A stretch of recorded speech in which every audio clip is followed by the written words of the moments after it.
Perkenalkan, nama lengkap saya Skolastika Penimomude, NIM 21070010126. Di sini saya akan menjelaskan 4 pokok bahasan, yaitu yang pertama KLB atau kejadian luar biasa, yang kedua tabel maksimum dan minimum, yang ketiga pengukuran epidemiologi, dan yang keempat desain penelitian. Yang akan kita bahas pertama yaitu tentang KLB atau yang biasa disebut dengan kejadian luar biasa. KLB ini adalah timbulnya atau meningkatnya kejadian atau kematian yang bermakna secara epidemiologi dalam kurun waktu dan tempat tertentu. Oke, baik, yang selanjutnya yang akan kita bahas yaitu tentang 5 kriteria KLB. Di sini yang pertama yaitu meningkatnya kejadian kesakitan 2 kali lebih besar dibandingkan dengan kejadian kesakitan pada tahun sebelumnya, seperti jam, hari, minggu, dan bulan. Contohnya seperti penyakit TBC. Penyakit TBC yang terjadi pada tahun 2021 2 kali lebih besar dibandingkan dengan jumlah kesakitan yang terjadi pada tahun 2020.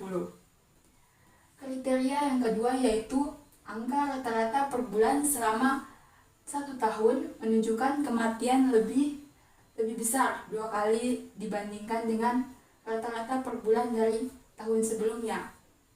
Kriteria yang ketiga yaitu meningkatnya angka kematian 2 kali atau lebih waktu yang sama dibandingkan dengan angka rata-rata per bulan pada tahun sebelumnya.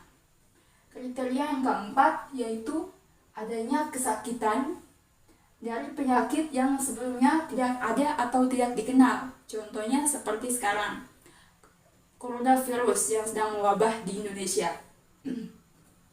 Kriteria yang kelima yaitu beberapa penyakit yang dialami satu atau lebih dari penderita. Yang kedua yang akan kita bahas yaitu tentang tabel maksimum minimum. Di sini saya mengambil kasus malaria. Pada bulan Januari terjadi pada tahun 2001 yaitu angka minimumnya dan yaitu 10 dan angka maksimumnya yaitu 52 terjadi pada tahun 2003.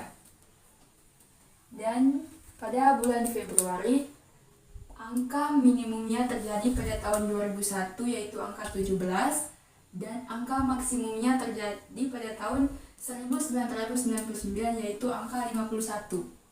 Dan bulan Maret angka minimumnya terjadi pada tahun 2001 juga yaitu angka 5. Dan angka maksimumnya terjadi pada tahun 1999 yaitu angka 39.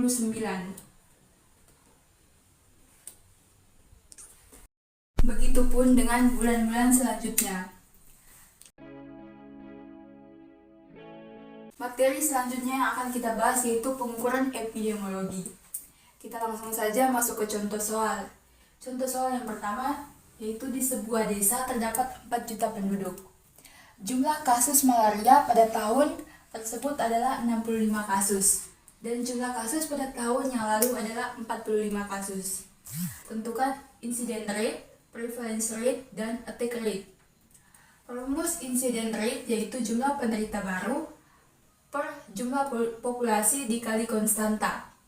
Di sini jumlah penderita barunya yaitu 65 per jumlah populasi 4 juta dikali 10 juta sebagai konstantanya. Jadi ini dicoret, jadi 65 per 4 sama dengan 16,2 dikali 10 sama dengan 162. Yang berikut prevalence rate. Rumus dari prevalence rate yaitu jumlah penderita baru ditambah jumlah penderita lama per jumlah seluruh penduduk dikali konstanta. Di sini jumlah penderita barunya 65 ditambah jumlah penderita lama yaitu 45 per jumlah seluruh penduduk yaitu 4 juta dikali 10 juta sebagai konstanta. Jadi sama dengan 65 ditambah 45 sama dengan 110 per jumlah seluruh penduduk yaitu 4 juta dikali 10 juta. Jadi coret 110 per 4 sama dengan 27,5 dikali 10 sama dengan 275. Yang berikut attack rate. Rumus dari attack rate yaitu jumlah penderita baru per jumlah penduduk dikali konstanta. Jadi jumlah penderita barunya 65 dikali per jumlah populasi 4 juta dikali konstanta yaitu 10 juta. Jadi ini dicoret hasilnya yaitu 162. Contoh soal yang kedua yaitu Kecamatan X berpenduduk 2 juta pada tahun 2005 terdapat 20 kematian. 8 diantaranya penyakit TBC. Jumlah penderita TBC pada tahun 2005 adalah 100. Tentukan CMR, SMR, dan CFR. Di sini CMR-nya sama dengan 20 per 2 juta dikali 1 juta. Jadi sama dengan 20 per 20 sama dengan 0,1. Yang berikut SMR. Di sini 8 per 2 juta dikali 1 juta. Jadi ini coret 8 per 2 sama dengan 4. Yang berikut CFR. Di sini 8 per 100 dikali 100%. Jadi hasilnya 8%. Yang berikut rasio. Jumlah penduduk di kota A 3.000 orang yang berjenis kelamin laki-laki dan 200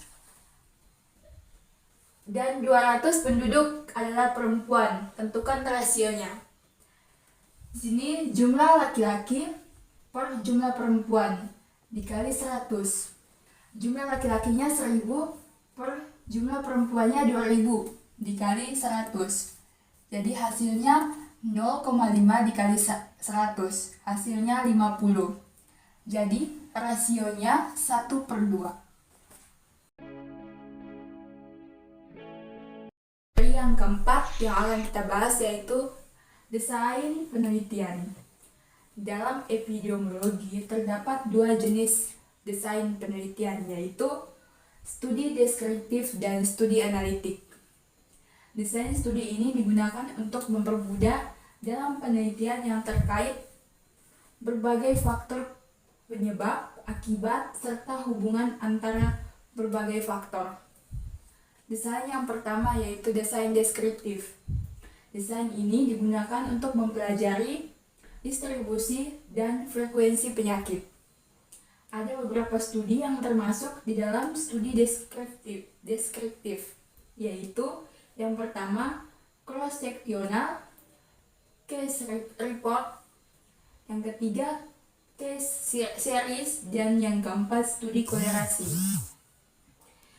Desain studi yang kedua yaitu studi analitik. Desain ini digunakan untuk mempelajari determinan suatu penyakit. Di studi analitik ini terdapat 3 studi yaitu case control, cohort, dan intervensi. Berikutnya tentang screening. Screening atau penyaringan adalah suatu usaha mencari atau mendeteksi penderita penyakit tertentu baik tampak gejala maupun tidak tampak gejala dalam suatu masyarakat melalui pemeriksaan yang secara singkat dan sederhana dapat memisahkan mereka yang sehat terhadap mereka yang kemungkinan besar menderita penyakit. Yang selanjutnya akan diproses melalui diagnosis dan pengobatan. Sekian penjelasan dari saya. Atas perhatiannya saya ucapkan terima kasih.